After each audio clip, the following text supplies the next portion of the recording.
አንዲት እናት ሁል ጊዜም ዳቦ ስትጋግር የዳቦ ቁጥር ለቤተሰቡ ሁሉ አዳርሶ አንድ ተጨማሪ እንዲተርፍ አድርጋ ነበር። እናም አንዲት ትርፍ ዳቦ በቤታቸው አቅራቢያ የሚያልፍ የተራበ ሰው እንዲወስደው በሚል በዳንቴል ጠቅልላ በር ላይ ታስቀምጠዋለች።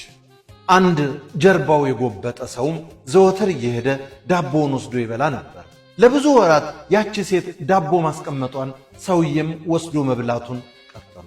የሚገርመው ነገር ያ ዳቦውን የሚወስደው ሰው አንድም ቀን ምስጋና አቅርቦላት ስለማያውቅ ሴትየዋ ትበሳጭ ጀመረ። ይባስ ብሎ ሰውየው በማመስገን ፋንታ ሁሉም ሰው የእጁን ያገኛል ማለትን ያዘወትር ነበር። ይሄንን ሲል ሴትየዋ ምን አባቱ ለማለት ፈልጎ ነው እያለች መበሳጨቷ አልቀረም።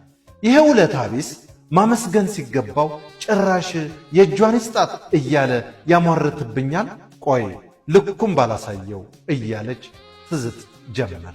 በንዴት ስሜት ውስጥ ሆናም በቀጣዩ ቀን ዳቦ ስታስቀምጥ በውስጡ መርዝ ልትነሰንስበት ትወስናለች።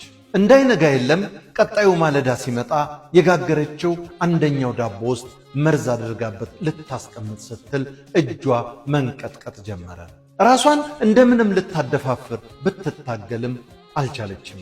ከዚያም ምን ማድረጌ ነው እያለች ለጥቂት ደቂቃዎች ራሷን ወቀሰች። ወዲያው ከጋገረቻቸው ዳቦዎች መካከል የራሷን ፋንታ አንስታ እንደተለመደው በዳንቴል አድርጋ በሩ ላይ አስቀመጠችው። መርዝ ተደርጎበት የነበረውንም ዳቦም ማንም እንዳይደርስበት ብላ ወስዳ ሽንት ቤት ከተተችው። የዚያን ዕለት የገዛ ቁርሷን ለዚያ ተመጽዋች ስላስረከበች ጾሟን መዋል ግድ ሆኖባት ነበር። እንደዚያው ባዶ ሆዷን እንዳለች ልክ ዘወትር እንደምታደርገው ጸሎት ቤቷ ገብታ ለወንድ ልጇ ጸሎት አደረገች። ልጇ ወደ ጦር ግንባር ከዘመተ ረጅም ዘመን አስቆጥሯል። ፈጣሪ ልጇን በሕይወት ይመልስላትም ዘንድ የእናት አንጀቷ ስፍስፍ እስኪል እያለቀሰች ጸለየች። የዚያን ዕለት ማታ ግን ያለ ወትሮ የቤቱ በር ተንኳኳ። እርሷም ግር እየተሰኘች ሄዳ ስትከፍተው ጦር ሜዳ የሄደው ልጇ በሩ ላይ ቆሟል። ስታየው በጣም ተደሰተች። እልልታዋን አቀለጠችው። ትከሻው ላይ ተጠምጥማ ደስታ እምባ እያነባች አገላብጣ ስትስመው ቆየች። ልጇ በጣም ከስቶ ነበር። የጉንጮ አጥንት ፈጦ ሰውነቱ መንምኖ ሲታይ ምግብ ከቀመሰ ወር ያለፈው ይመስላል። ቤት ገብቶ ራት ከተበላ በኋላ ስላሳለፈው ታሪክ ለእናቱ ተረከላት። በትረካው መሃል እንዲህ አለ። መቼም ተአምር ነው። ወደዚህ ከተማ በእግሬ እየመጣው ሳለ መንገድ ላይ አቅም አንሶኝ ወድቄ ነበር። ቦታው ምናልባት ከዚህ 6 እና 7 ኪሎ ሜትር ቢርቅ ነው። አቅሜን ስገምተው እዚህ ቤት የሚያደርሰኝ መስሎኝ ነበር። ነገር ግን ጥቂት ሲቀረኝ ረሃብ አዝለፍልፎ ጣለኝ። እናም ከጦርነት ተርፌ በረሃብ ስለመሞቴ እርግጠኛ ወደ መሆን ደርሼ ስሸጋገር በድንገት አንድ አልፎ ሄጅ ደረሰልኝ። ጀርባው ላይ ጎበጥ ያለ ደግ ሰው ዳቦ ይዞ መጥቶ ሲያበላኝ ነፍሴ መለስ አለችልኝ።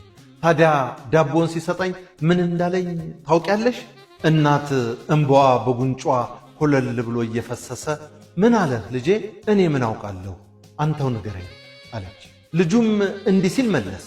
በየቀኑ አንድ ዳቦ እየበላሁ ነው የምኖረው። አሁን እንደምታየው እጄ ላይ አንድ ዳቦ ነው ያለው። ግድ የለም ለዛሬ እኔ ሳልበላ ልቅር፣ ጦሜን አድራለሁ። ከኔ የበለጠ ይሄ ዳቦ ላንተ ያስፈልግሃል አለና ቅንጣት ታህል ቅር ሳይለው ሰጠኝ። ይሄው እኔም በሱ ደግነት ከሞት ጋር የእናቴንም ዓይን ለማየት በቃ።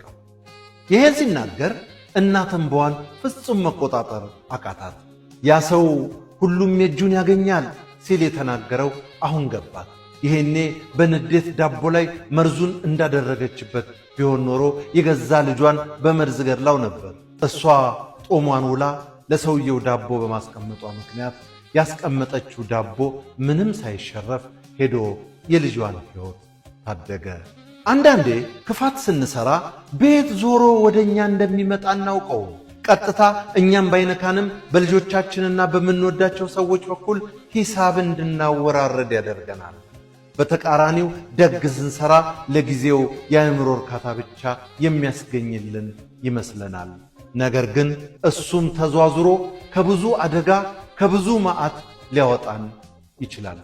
ወገኔ ሐሰት እንዳይመስልህ፣ የእውነትም ደግነት ይከፍላል። ፈጽሞ እንዳትጠራጠር። ትንሣኤ ዘኢትዮጵያ እንዳዘጋጀችው በለጠ ሸቴ ዘሀገረ ኢትዮጵያ እንዳቀረበ